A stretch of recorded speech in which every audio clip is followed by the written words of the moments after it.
I'm going to cut to the chase on this one. As the title states, Resident Evil 3 Remake is not only disappointing, but it's a bad Resident Evil game. I got this game back at launch on April 3rd, 2020, and at the time I had been extremely excited for this entry.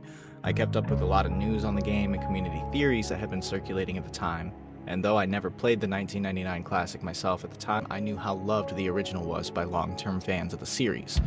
With all that said, my expectations for this had been sky high, and I had hoped that, like the Resident Evil 2 remake, this game would be a quality entry and at least a decent remake of the original. 4.5 hours after receiving my copy of the game, all of those hopes of what could have been had been promptly squashed and thrown out the window. Upon rolling credits, all I could think was, is that it? What had in the original been a thought-out story, several iconic areas like downtown Raccoon City, the Clock Tower, and others had been reduced to 2 streets and a building, or removed entirely and only teased in the game as set dressing during a high-octane action sequence that poses as a boss fight. And that's the entirety of this game summed up into one sentence. This game is a linear set of over-the-top action sequences and scripted moments that strip what was an amazing entry in the series down to nothing more than a glorified DLC for Resident Evil 2 Remake. Now don't get me wrong, the 1999 version itself wasn't very long and in a way had been a glorified DLC for the original RE2, but that game had something special. The most obvious thing was Nemesis, a tyrant-type enemy that hunts you down throughout the game. The other thing was choices and multiple endings, adding to the replayability of the game as a whole. In the original game, Nemesis shows up relatively early. You can choose to run or fight him in encounters, leading to optional drops from Nemesis should you down him, or completely alternate areas should you choose to run. So when the Resident Evil 3 remake was announced, I, like everyone else, thought that Nemesis would be like Mr. X from RE2, but on crack, hunting you down throughout the game as you make your way through the metropolis that is Raccoon City. Unfortunately for all of us, Nemesis has been reduced to a scripted action sequence, mid-boss fights that lack depth, and you no longer have any choices to make in your run. And while there is a short, hour-long or so section where Nemesis is hunting you, he can be downed with a single grenade, and in most cases, he can be manipulated into despawning or respawning by entering buildings or making specific turns, leading him to feel like nothing more than a featured character in cutscenes than an actual threat. The whole point of this game was Nemesis and Jill, as Nemesis hunts down all the remaining STARS agents in the city. The story of this game is just as disappointing. Jill awakens to having a nightmare in her apartment when she is called by a fellow STARS agent, Brad, who warns her of a monster hunting down their co-workers. Just as Nemesis busts through her apartment and Jill escapes in a scripted chase sequence, only to run into Brad on the street and make her way through a scripted walking segment. Eventually, Brad is bitten and turns, leading into another scripted walking segment with a few zombies, and then Nemesis attacks again in a cutscene with a QuickTime event. Now, I could go through the entire story of this game, but to be fair, most of this game is exactly this. Small, short segments that you make your way through with barely any puzzles or optional things to do, that are followed by scripted cutscenes of Nemesis chasing you or quick-time event boss fights. The one good boss fight throughout the main part of this game, I would say, would be at the top of the construction site when you fight Nemesis. Though the chase up there is scripted, the fight itself is pretty decent. Now we all know how this game goes. After Jill fights Nemesis a second time, she gets infected, and you end up playing as Carlos as he makes his way through the RPD and the hospital to save Jill.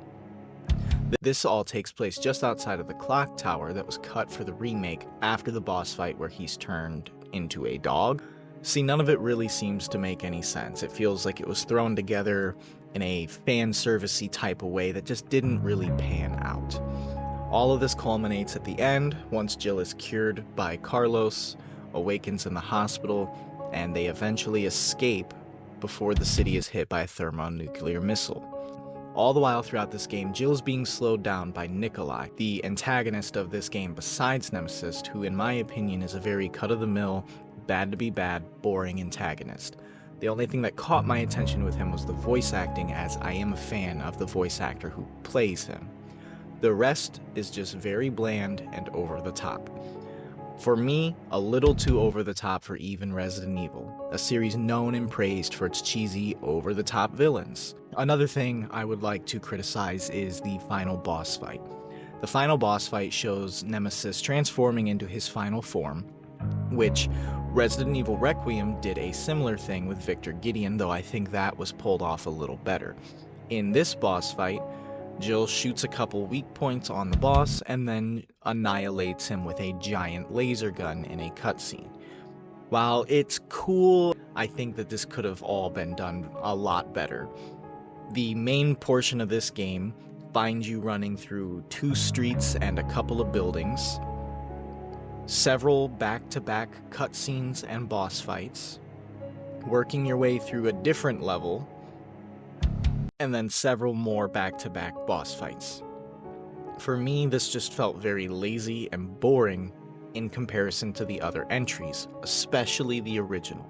I have played this game twice, once on release and once before making this review, and I can say that my opinion is pretty much the same as it was upon release. It's fun as a one-off game you play once and then never really think about again, but compared to the original or any other modern Resident Evil title, I feel like this is the bottom of the barrel. This is really where Capcom was just looking for a quick cash grab before Resident Evil Village. There's a few things I've left out and not covered in this video, and honestly I don't feel too bothered to over most of the other titles. Some of the other titles that are a little deeper I would go into more detail, but to be honest, there's just not enough detail in this game for me to go into. So many things have been cut, and while things have been added, like a dodge mechanic or the ability for Nemesis to sprint unlike Mr. X, I feel like it all doesn't really add up into a meaningful playthrough. I don't want to waste anyone's time covering things that have been said a million times over too.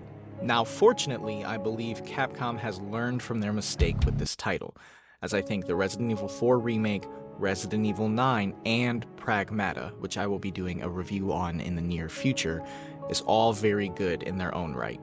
If you haven't seen my video on Requiem, I'll leave a link in the description to this video, and hopefully soon I'll have a late review video on Pragmata, as I said before. That video will likely be my biggest and most in-depth video on the channel yet, so just expect it to take a little more time. I know it's been a little bit since the release of the game, but I really would like to put everything into that video, as that game has really made me feel something special.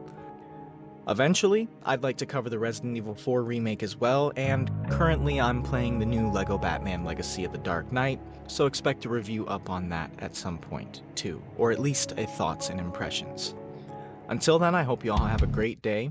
Please, if you'd like to see more content, leave a comment, and don't forget to like and subscribe, as my channel is very new and this helps me immensely, and it will help me put out more high-quality videos as I learn and I grow on this channel. Thanks for watching, and until next time, guys.